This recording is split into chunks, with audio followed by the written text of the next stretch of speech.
جو آج ہمیں کچھ سوالات کے جوابات دینے ہیں، ان میں ایک سوال یہ ہے کہ ہم ہمیشہ کہتے ہیں کہ اللہ رب العزت کے علاوہ کسی اور سے مانگنا شرک ہے، اللہ تعالیٰ کے علاوہ کسی اور سے مت مانگیے۔ تو ہم سے ہمارے بھائی لوگ کہتے ہیں کہ جب اللہ تعالیٰ کے علاوہ کسی اور سے مانگنا شرک ہے تو آپ اپنے بھائی سے کوئی چیز کیوں مانگتے ہیں؟ آپ اپنی والدہ سے کیوں کہتے ہیں کہ مجھے کھانا دیجیے؟ آپ اپنے والد سے ضرورت کے پیسے کیوں مانگتے ہیں؟ آپ اپنے کسی دوست سے، اپنے کسی ہم جماعت سے، اپنے کسی شریک سفر سے آپ چیزیں کیوں مانگتے ہیں؟ یہ بھی تو شرک ہے۔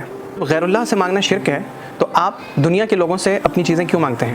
اپنی ضروریات کی چیزیں دنیا کے لوگوں سے اس کا سوال کیوں کرتے ہیں؟ اس کا جواب میں پہلے بھی دے چکا ہوں اور ابھی چاہتا ہوں کہ وضاحت کے ساتھ آپ کو اس کا جواب دوں کہ جب ہم دنیا کی چیزیں دنیا کے لوگوں سے مانگتے ہیں تو یہ ہم اسباب کے دائرے میں مانگتے ہیں، اور اس مانگنے کا ذکر اللہ تعالیٰ نے قرآن میں کیا ہے۔ اللہ تعالیٰ فرماتا ہے وَتَعَاوَنُوا عَلَى الْبِرِّ وَالتَّقْوَى، ایک دوسرے کی مدد کرو نیکی پر اور تقوی پر۔ یعنی اگر تمہارا بھائی تم سے کوئی چیز مانگتا ہے، جو چیز تم اسے دے سکتے ہو اسباب کے دائرے میں، جیسے آپ کے پاس ادھر پانی کی بوتل رکھی ہوئی ہے اور میں آپ سے کہوں کہ ذرا وہ پانی کی بوتل مجھے دینا، اور آپ نے مجھے دے دیا، تو یہ آپ نے میری مدد کی، یہ تعاون ہے۔ اس کا تو قرآن نے حکم دیا۔ نبی اکرم صلی اللہ علیہ وسلم اپنے بعض خدام کو کسی کام کے لیے بھیجا کرتے تھے۔ حضرت انس رضی اللہ عنہ خود فرماتے ہیں کہ ایک مرتبہ پیغمبر صلی اللہ علیہ وسلم نے مجھے کسی ضرورت کے لیے بھیجا اور میں بھول گیا، راستے میں کھیلنے لگا۔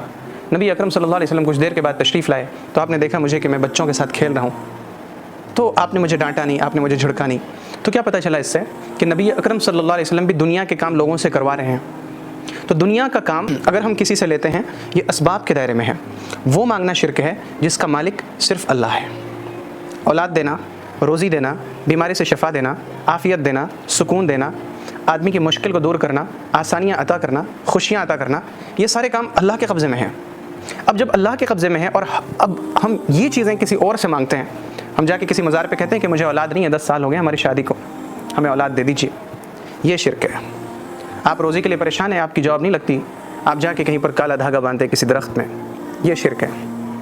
آپ مصیبت میں پھنسے ہوئے ہیں، آپ اللہ کے در پہ نہیں جاتے، جو صلاۃ الحاجت بتائی گئی وہ نہیں پڑھتے، آپ کدھر جاتے ہیں؟ آپ جاتے ہیں اولیاء اللہ کے درگاہوں پہ، اور وہاں پہ جا کے آپ کہتے ہیں کہ ہماری مصیبت کو دور کر دے۔ آپ کے در سے تو کوئی خالی گیا ہی نہیں ہے، نعوذ باللہ۔ یہ شرک ہے، کیونکہ یہ سب اسباب سے ورے ہے، اسباب سے اوپر ہٹ کے ہے، اور اسباب سے جو چیزیں ورے ہوں ان چیزوں کو غیر اللہ سے مانگنا شرک ہے۔